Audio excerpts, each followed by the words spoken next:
The moment that changed the balance of air power in the Pacific was not a battle, but a terrifying realization. December 27, 1942, Port Moresby, New Guinea. The new fighter was ready. The morning light stretched long shadows across Loki Airfield's metal runway as mechanics removed the heavy canvas covers from the peculiar twin-boomed aircraft. 12 Lockheed P-38 Lightnings from the 39th Fighter Squadron, 35th Fighter Group, stood armed and fueled, their unique tail assemblies gleaming in the intense tropical glare. Intelligence reports from Allied coast watchers indicated a major Imperial Japanese air raid was forming. Multiple enemy groups were closing on Buna. Approximately 40 aircraft were estimated, and a large fighter escort was confirmed. The time remaining to intercept was estimated at 30 minutes. Captain Thomas Lynch adjusted his flight controls and signaled the other pilots. Among them was Second Lieutenant Richard Bong, who was temporarily flying with them, detached from the 49th Fighter Group while awaiting his own unit's P-38s. None of the men understood then that this flight was initiating a seismic change in Pacific air warfare. The Japanese aviators approaching the target had only sparse, limited prior contact with the P-38 in the preceding weeks. Their intelligence staff remained largely uncertain about the performance and tactical function of this unusual-looking twin-engined fighter. Within a few short hours, that uncertainty would violently give way to horrified understanding. The elite fighter pilots of the Imperial Japanese Navy had maintained absolute air superiority across the Pacific for more than a year. The legendary agility of the Mitsubishi A6M Zero had been a recurring nightmare for all Allied pilots. Its turning circle measured only 950 feet. It could climb to 6,000 feet in a swift 7 minutes and 27 seconds. Its maximum speed topped out at 331 miles per hour. These remarkable metrics resulted in total battlefield victory across China and during the opening Pacific campaigns. American pilots flying their older Bell P-39 Cobras and the Curtiss P-40 Warhawks learned in bloody lessons that attempting to engage the Zero in a horizontal turning battle meant almost certain defeat. The P-38 Lightning, however, embodied a radical, fundamentally new approach to fighter design. It housed two powerful Allison V-1710 engines, each generating 1,150 horsepower. Turbo superchargers kept the power consistent at high altitudes, where other fighters struggled for performance. It boasted a top speed reaching 414 miles per hour and a service ceiling of 44,000 feet. Crucially, a powerful centralized weapons system sat in the nose, one formidable 20mm Hispano cannon and 4 .50 caliber Browning machine guns. All of its weapons fired along the center line, avoiding the bullet convergence issues common with wing-mounted armaments. Second Lieutenant Richard Bong had committed these specifications to memory during his training sessions at Hamilton Field, California. A humble farm boy from Wisconsin, Bong had learned how to fly through the civilian pilot training program. He grasped that the Lightning's massive advantage lay not in competing with the Zero's agility, but in completely avoiding the low-speed turning fight. Speed, altitude, and firepower, these were the new tenets. The plan was simple: strike from the heights, plunge through the enemy formation, then climb rapidly back to the safety of high altitude. These tactics required unwavering self-control, patience, and a total rejection of traditional dogfighting instincts. Aboard the incoming Japanese strike force, seasoned aviators from base air groups maintained their customary escort patterns. The mixed formation, consisting of Mitsubishi A6M Zeros, Nakajima K-43 Oscars, and HE-D3A Val divebombers, represented the finest of Japanese naval air resources. These pilots had dominated the air from Pearl Harbor to the Dutch East Indies, rarely facing significant opposition. Typical American fighters struggled for performance above 15,000 feet, and their inferior rate of climb made them predictable and easy targets. The mission that morning seemed routine. Escort the dive bombers to Buna, suppress any marginal Allied fighter resistance, and then safely return to base. Japanese pilots had noticed the occasional twin-boomed aircraft recently, but had not yet understood its massive significance. Some believed they were simple reconnaissance aircraft, or maybe light bombers. The idea that Americans had developed a dedicated fighter specifically designed to neutralize the Zero's key strengths had not yet occurred to Japanese military strategists. But at 18,000 feet, the P-38 formation held every possible advantage. Captain Lynch initiated the attack, pushing his Lightning into a steep dive that swiftly carried him past 400 miles per hour. Behind him, Bong and the other pilots selected their targets meticulously. The combined, concentrated power from the nose-mounted guns allowed them to open fire at ranges exceeding 400 yards, a distance far beyond the effective reach of the Zero's lighter armament. Lynch's opening burst destroyed an Oscar, which simply broke apart violently under the impact of the 20mm cannon shells and .50 caliber rounds. As Lynch pulled back up toward the altitude advantage, Zero pilots tried desperately to follow, only to find their airframes shaking uncontrollably as they neared 400 miles per hour in the dive. Warning sirens wailed in their cockpits as they approached their aircraft's structural design limits. Lieutenant Bong spotted a Zero attempting to chase Lynch and rolled into a high-speed deflection shot. His first burst of combat fire struck true, sending the enemy fighter spiraling toward the earth in a fiery plume. These were his first two confirmed aerial victories, marking the start of what would become the highest-scoring American ace career of the entire war. The intense engagement was over in less than 10 minutes. The 39th Squadron claimed 12 Japanese aircraft destroyed, with confirmed kills by Lynch, Bong, and Second Lieutenant Karl Plonk, among others. Not a single P-38 was lost. Japanese after-action assessments were filled with confusion and mounting alarm. Pilots reported encountering aircraft that possessed unbelievable speed and vertical climbing ability, engaging from ranges far greater than normal combat distance. The comfortable world of low-speed, horizontal maneuvering combat, where the Japanese pilots had long been masters, had suddenly been replaced by a new vertical battlefield where sheer speed and altitude decided life and death.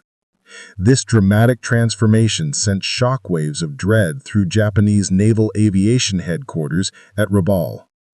Intelligence analysts quickly began scrambling to fully reassess the P-38's true capabilities. The aircraft's twin-engine layout had previously led them to categorize it incorrectly as a heavy, unsuited bomber escort, unfit for serious air-to-air dogfighting. They had completely failed to anticipate that American engineers had forged a truly novel weapon, a fighter that achieved tactical superiority through vertical maneuvering rather than relying on horizontal agility. The technical revolution embodied by the P-38 became starkly apparent in subsequent confrontations. The Lightning's turbo-superchargers permitted it to maintain maximum power at altitudes where standard naturally aspirated engines lost fully 50% of their potential output. Its terminal diving speed approached the speed of sound faster than any Japanese airplane could follow without a catastrophic structural failure. Its ability to exchange speed for altitude meant P-38 pilots could rapidly regain their dominant position above the enemy formations only seconds after an attack pass. On January 7, 1943, the gravity of this new threat became indisputable. 9 Lightnings, escorting bombers over Leh, encountered a force of approximately 20 Japanese fighters. Established tactical guidelines suggested that the outnumbered Americans should adopt a cautious defensive posture. Instead, the P-38s climbed aggressively to 25,000 feet and commenced lethal dive attacks from positions the Japanese simply could not reach. Lieutenant Richard Bong, now flying frequently with the 39th Squadron, clearly demonstrated the Lightning's deadly efficiency. Plunging from high altitude, he destroyed a K-43 Oscar with a clean deflection shot at 300 yards. As Japanese fighters struggled to climb toward him, Bong executed a steep chandelle maneuver that carried him back up to 20,000 feet, completely outside their engagement envelope. From this high perch, he selected his next target and repeated the devastating process. The geometry of vertical combat was a problem Japanese pilots had never before faced. While a Zero could undeniably outturn any American fighter, it was unable to match the P-38's blistering speed in a dive without total structural collapse. It could not follow the Lightning's zoom climb without instantly stalling. It was impossible to catch a P-38 that chose to disengage using its superior velocity. The horizontal plane, where Japanese pilots had ruled supreme, was suddenly replaced by a three-dimensional arena where altitude and velocity unequivocally trumped turning radius. Veteran Japanese airmen struggled mightily to adapt their ingrained flying style. Their entire training curriculum stressed close-range, low-speed maneuver combat, emphasizing getting onto an opponent's tail via superior turning ability. Against the P-38, these deeply held tactics were utterly futile. By the time a Zero pilot managed to maneuver into a proper firing position, the Lightning was already a mile away and climbing through altitude bands the Japanese fighter could not access. The psychological devastation proved to be as profound as the tactical disadvantage. Japanese pilots, who had enjoyed qualitative superiority since the beginning of the conflict, now found themselves helpless against an enemy that actively refused to fight on their own terms. The constant, overwhelming stress of repeatedly scanning the empty sky above, knowing death could plummet down from heights they couldn't reach, severely damaged their morale. Altitude was not just an advantage, it became their ultimate protection. Some pilots started displaying symptoms of severe combat fatigue, a condition previously unheard of within Japanese military culture. By February 1943, the operational presence of the P-38 in the Southwest Pacific was rapidly accelerating. The 9th Fighter Squadron of the 49th Fighter Group finally began receiving their Lightnings. The 80th Fighter Squadron of the 8th Fighter Group started transitioning from their P-39s to the P-38. The 475th Fighter Group, designated an all-Lightning unit, was in the process of forming up in Australia. Every new squadron that arrived had carefully studied the detailed combat reports from successful pilots such as Lynch and Bong, refining tactics that fully maximized the P-38's massive performance edge. Training programs established by squadron leaders heavily emphasized altitude discipline above all else. Altitude is life insurance became the new mantra. Speed is life. Pilots learned to powerfully resist the ingrained impulse to enter a turn with enemy fighters, instead maintaining high velocity and relying solely on vertical maneuvers. The high-speed yo-yo allowed a P-38 to skillfully convert excess speed into altitude while simultaneously reversing its direction. The barrel roll attack used the Lightning's exceptional roll rate to maintain guns on target while fully preserving its momentum. Japanese efforts to devise effective countermeasures proved largely ineffectual. The Kawasaki K-61 Tony, with its liquid-cooled engine and heavier weapons, was specifically designed to engage high-altitude American bombers. Yet even the Tony could not rival the P-38's performance capabilities above 20,000 feet. The Nakajima K-44 Shoki emphasized speed and climb rate over maneuverability, but still fell considerably short of the Lightning's sheer capability. Intelligence summaries from Japanese units revealed a growing sense of desperation. Pilots were strictly instructed to avoid all combat with P-38s unless they possessed overwhelming numerical superiority and a distinct positional advantage. Even then, engagement was discouraged above 15,000 feet, where the Lightning's performance gap became insurmountable. Some units attempted to bait P-38s into low-altitude turning fights, but the American pilots had learned to maintain strict tactical discipline and refused to engage on unfavorable terms. The industrial logistics compounded Japan's tactical woes.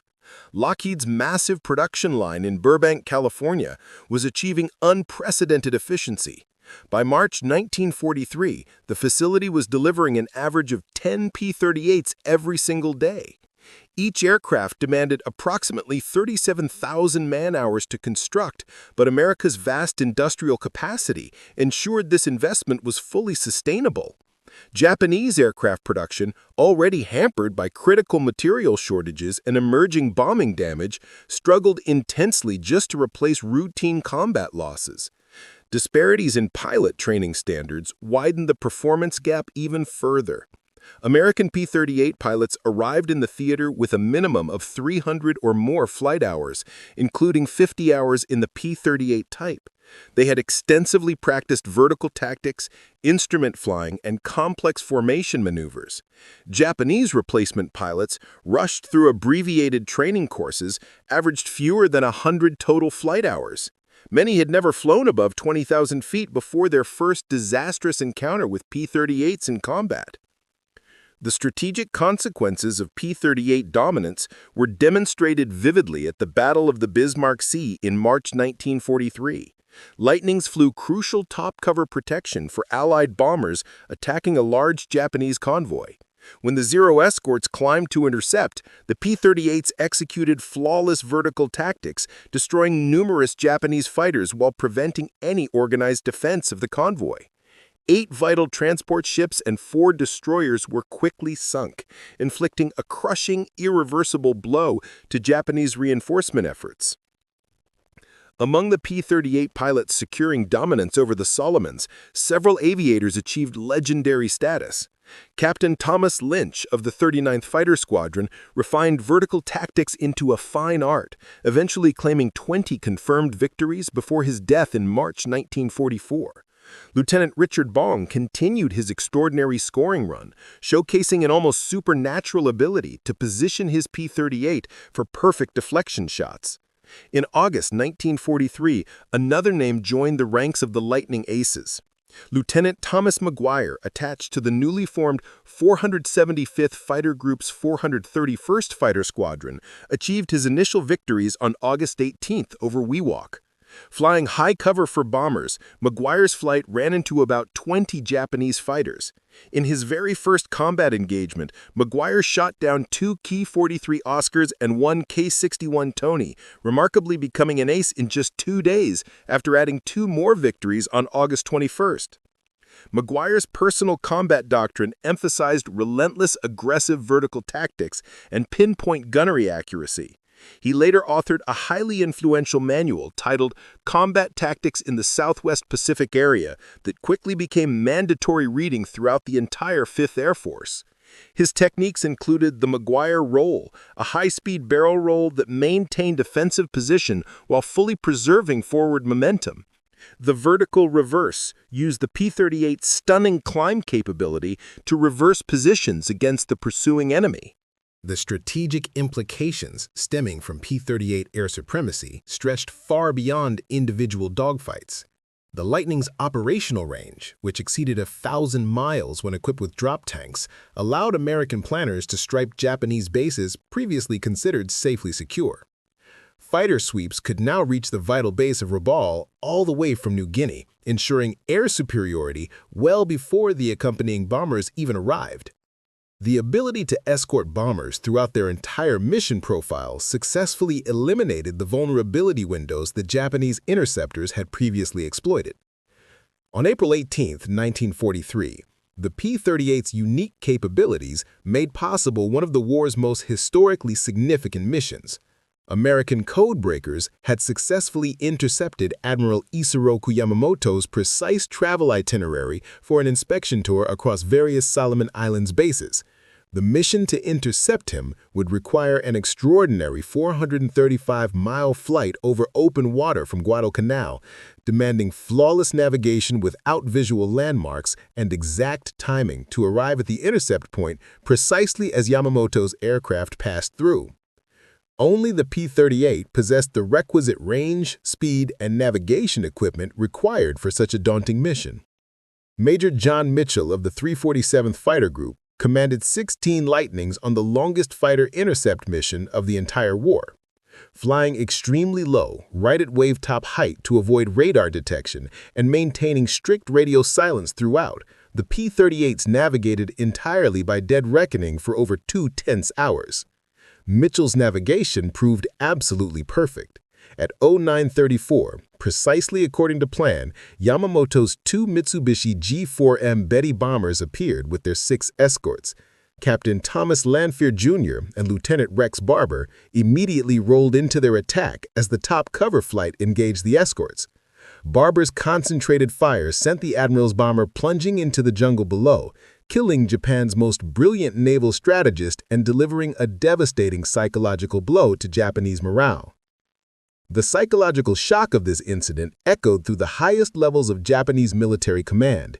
If American fighters could project power across hundreds of miles of ocean with such surgical precision, then truly no one was safe.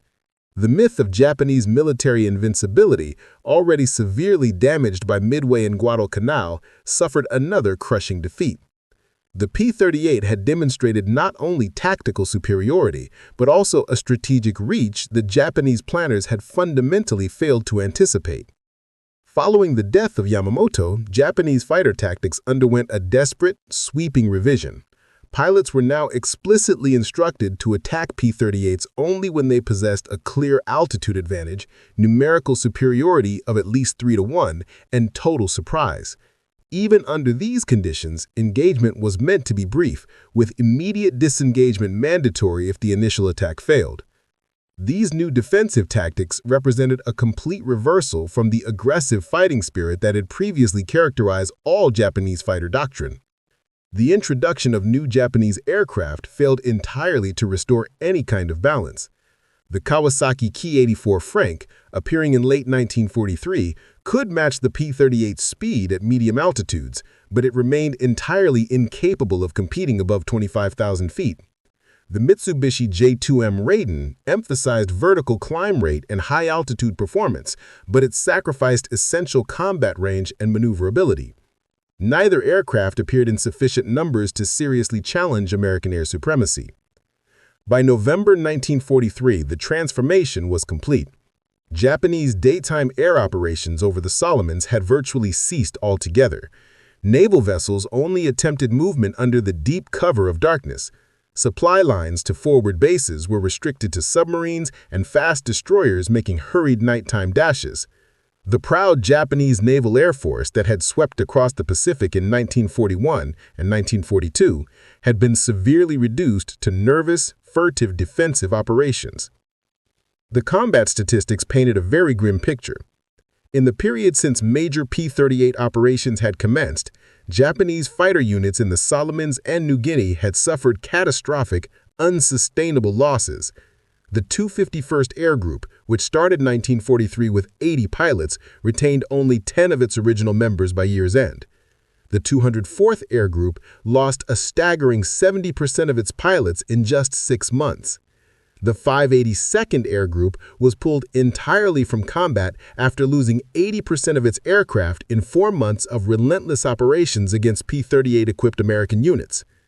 American losses, though definitely present, were well within sustainable limits. P-38 squadrons routinely achieved kill ratios of 5-to-1 or better. More significantly, American pilots who were shot down and survived were often recovered quickly by efficient air-sea rescue services and returned to flight duty.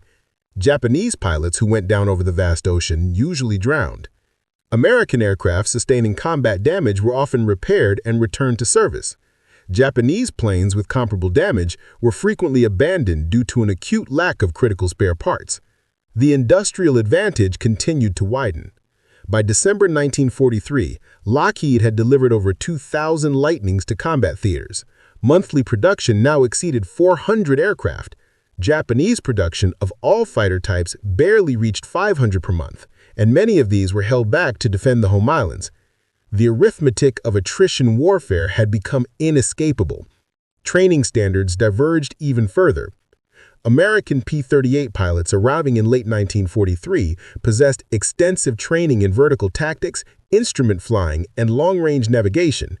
Many had practiced complex combat maneuvers against captured Japanese aircraft, fully understanding their exact capabilities and crucial limitations. Japanese replacement pilots, hurried through programs shortened from 2 years to 6 months, arrived with minimal combat preparation and absolutely no practical experience against the P-38. The human cost of this major transformation cannot be ignored. Japanese pilots who began the war as supremely confident elite warriors suddenly found themselves entirely helpless against an enemy they could not catch or even reach. Letters home, recovered after island battles, showed profound demoralization. Some pilots wrote chilling accounts of nightmares involving twin-boom shadows plunging from the sun. Others requested transfers to ground units rather than face the P-38s again. American pilots, conversely, flew with a surging, deep confidence. The P-38 gave them every decisive advantage: speed, altitude, firepower, and immense range. They could choose exactly when and how to engage, always holding the initiative. This psychological advantage proved as valuable as the technological superiority. Confident pilots flew more aggressively, took calculated risks, and achieved overwhelmingly better results. Richard Bong was the perfect example of this confidence. By April 1944, he had already surpassed Eddie Rickenbacker's World War I record of 26 confirmed victories. His combat technique had evolved to near perfection. Bong would climb aggressively to 30,000 feet, far beyond the functional reach of any Japanese fighter, then select his targets with lethal care. His attack runs were swift, surgically precise, and lethal. He averaged fewer than 100 rounds expended per victory, demonstrating truly remarkable gunnery skill. Bong's eventual total of 40 confirmed kills, all scored while flying P-38s, represented not merely personal skill, but systematic, overwhelming superiority. His victims included veteran Japanese aces who simply had no answer to the Lightning's sheer performance advantages. In one notable engagement over Hollandia, Bong shot down 3 Japanese fighters in less than 5 minutes using perfect vertical tactics that left his opponents utterly incapable of any response. Thomas Maguire pushed the P-38's tactical capabilities to even greater extremes. His foundational manual on combat tactics became the standard doctrine across the entire Pacific theater. Maguire heavily emphasized the critical importance of mutual support, with P-38 elements cooperating in coordinated vertical scissors maneuvers that effectively trapped Japanese fighters between multiple attacking Lightnings. His eventual 38 victories, scored between August 1943 and January 1945, proved the lethal efficiency of properly executed vertical doctrine. The Zero's turning radius was irrelevant in a vertical fight. The technological refinement of the P-38 continued relentlessly throughout the campaign. The G model introduced upgraded turbo superchargers that maintained full power above 30,000 feet. The H model featured substantially upgraded engines producing 1,425 horsepower each. The J model relocated the engine intercoolers to the engine booms, dramatically improving pilot visibility and high-altitude performance. The final L model added hydraulically boosted ailerons that greatly improved the P-38's roll rate. Each improvement shifted the combat equation further in America's favor. The P-38J could operate effectively at 35,000 feet, altitudes where Japanese pilots required oxygen masks simply to remain conscious. The L model's better roll rate eliminated the Zero's last marginal advantage in horizontal maneuvering. By late 1944, there was literally nothing a Japanese fighter could do better than a P-38L. Japanese responses became increasingly desperate and fatalistic. Ramming attacks, considered honorable though clearly wasteful, increased in frequency as conventional tactics failed completely. Special attack units began preparing for one-way missions. Some pilots tried to lure the P-38s into cloud cover, where visual confusion might negate the Lightning's speed advantage. These expedients achieved only occasional, minor success, but could not fundamentally alter the immense imbalance. The Philippines campaign of late 1944 showcased the P-38's fully matured capabilities. Lightning squadrons achieved total air superiority over Leyte within days of the invasion. Japanese attempts to send air reinforcements resulted in catastrophic, immediate losses. In one engagement, on November 2, 1944, P-38s of the 49th Fighter Group destroyed 26 Japanese aircraft without any losses of their own. Such one-sided victories had sadly become routine. The relentless strategic bombing campaign against Japanese bases was entirely enabled by the P-38 escort. B-24 Liberators could reach targets across the Southwest Pacific, knowing that Lightning escorts would absolutely protect them. Japanese interceptors, unable to reach the bomber's altitude when P-38s were present, were reduced to ineffective marginal attacks. Air bases, crucial fuel depots, and supply centers were systematically destroyed. The reconnaissance version of the P-38, designated F-5, provided critical intelligence throughout the campaign. Flying at extreme altitudes with cameras replacing the guns, these photo lightnings meticulously mapped every single Japanese installation in the Pacific. Their incredible speed and altitude made them virtually impossible to intercept. The intelligence they gathered allowed for surgical targeting of subsequent attacks. By early 1945, Japanese air power in the Southwest Pacific had essentially ceased to exist. The few remaining veteran, experienced pilots had been recalled to defend the home islands. Replacement pilots with minimal training and obsolete aircraft were sacrificed in futile defensive actions. The P-38 had achieved not merely air superiority, but undisputed air supremacy. The differential in human cost was staggering. Between December 1942 and January 1945, P-38 units in the Southwest Pacific claimed over 1,500 Japanese aircraft destroyed in fully verified combat. American P-38 losses attributed to enemy action totaled fewer than 200 aircraft. The kill ratio consistently exceeded 7-to-1, a rate virtually unprecedented in aerial warfare. Beyond simple statistics, the P-38's impact was transformational. It conclusively proved that overwhelming technological superiority, when properly utilized, could defeat a numerical disadvantage and negate enemy experience. It clearly demonstrated that air superiority was not achieved through desperate dogfighting, but by completely controlling the terms of engagement. It showed that vast industrial capacity and disciplined training systems were just as important as individual courage and skill. Veterans on both sides vividly recalled the Lightning with a mixture of awe and lasting respect. American pilots lauded its versatility, rugged reliability, and devastating performance advantages. Japanese veterans remembered it as the aircraft that ended their period of dominance, the twin-boomed devil that could neither be outrun nor caught. Ground crews appreciated its robust, maintainable construction despite its complex twin-engine systems. Its influence stretched far beyond the end of World War II. The P-38's success strongly influenced global post-war fighter development. The fundamental concept of vertical maneuvering became absolutely central to the subsequent jet age of air combat. The emphasis on altitude and speed over raw turning ability shaped fighter designs from the F-86 Sabre right up to modern fifth-generation fighters. The effective integration of technology, tactics, and focused training that the P-38 perfected became the lasting template for all future Air Force development. Lockheed's design team, spearheaded by Clarence Kelly Johnson, had created far more than just a successful fighter. They had truly revolutionized aerial warfare.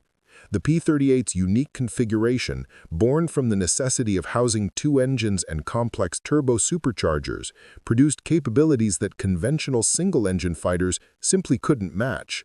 Its concentrated nose armament completely eliminated the bullet convergence issues that plagued wing-mounted guns. Its twin-engine redundancy offered crucial safety over the vast distances of the Pacific.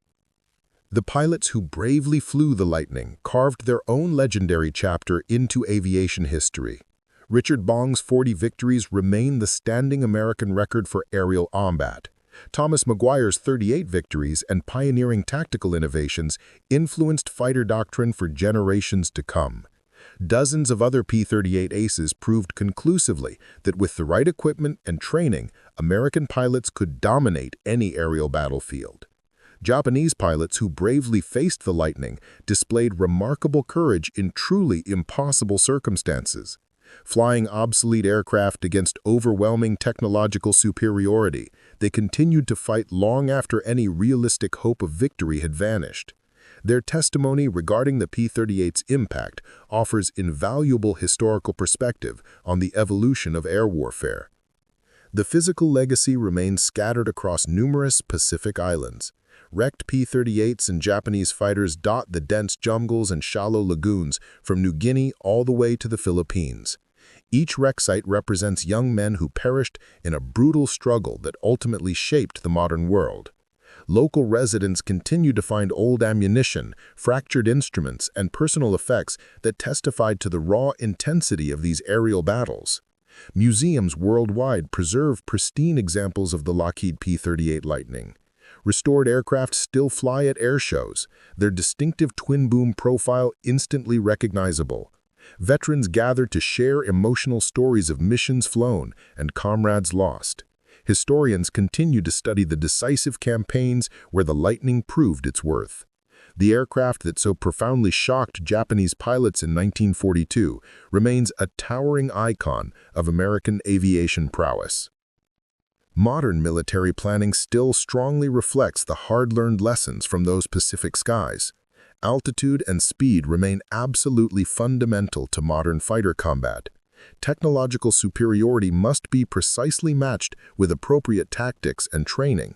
Industrial capacity and logistical support determine sustainable combat capability.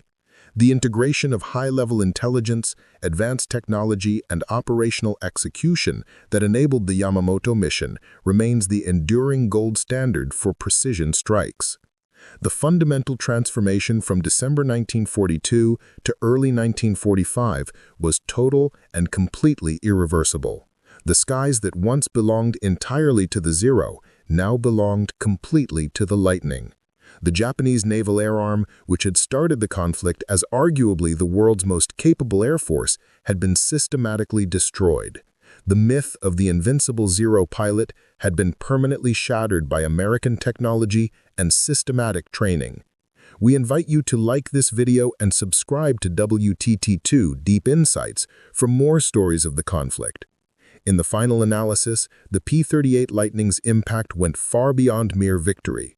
It fully represented American industrial democracy's decisive answer to military authoritarianism. It proved that innovation could decisively overcome tradition, that technology could triumph over raw experience, and that systematic superiority could defeat even individual skill.